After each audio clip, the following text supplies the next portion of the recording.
Michael Teague. I'm a boatswain's mate second class at the Coast Guard station here in Key West, Florida. One of the more recent cases we've had involved a medevac off of a cruise ship about 40 miles south of us at that time. It was an elderly woman. She was suffering and complaining from chest pains. Weather really wasn't cooperating with us. You guys good back there? Our camera guy, Scoop, he comes out like, hey man, you should probably bring some rain gear. He knows when we say rain gear, it's gonna get wet and it's not gonna be a good time. As we're getting underway, the seas are exactly what we were expecting. 5 to 6 foot, everybody's bouncing around. Scoop, he doesn't have a place to really sit, so he's inside getting tossed around while he's trying to film, and my concern starts to rise a little bit. I'm like, hey man, you might want to just get a couple shots now and then sit down. I don't want you taking a header face first into your camera. So we get out, I finally see the lights of the cruise ships out on the horizon. As we're getting up there alongside the ship and the platform they have, you got a flat platform, but yet you got this little bar that sticks down into the water, kind of like this.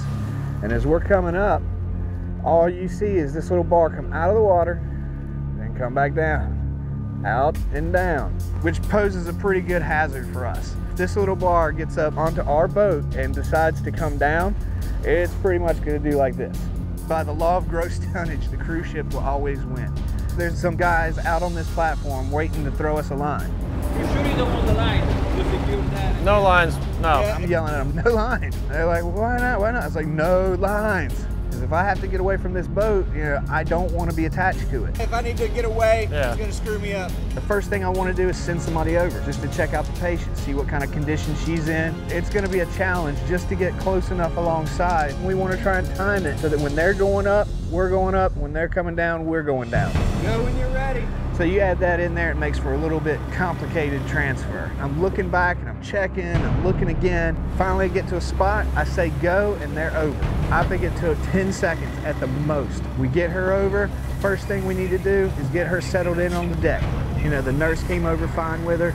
As we're making our way around the back of the cruise ship, the memory comes back like, oh wait, it was really snotty back here last time. And the way the seas are right now, it's gonna take us at least an hour to get back because I have a medical patient on board and I'm not trying to go full throttle all the way back. That's gonna make her uncomfortable, gonna make her sick, make her feel worse than she already does.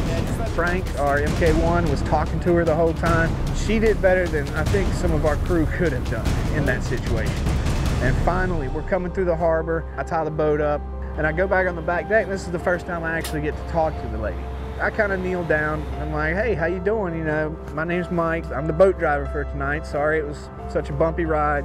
Mother Nature doesn't like us sometimes. I know it's not the best way to get a Coast Guard boat ride, but I hope everything was all right with you, okay? Yeah, her name was Bonnie. She's from Louisiana. Sweet as she could be. And she's a trooper. That's Coast Guard boat ride I ever had. That is what we're here for, dear. I'm gonna treat every case I get sent out for just like it's a life and death. So is my crew. This is why I joined the Coast Guard. It makes me feel proud to know that I'm doing something that's gonna help somebody else. I get more satisfaction out of this job right now than any job that I've ever had in my entire life.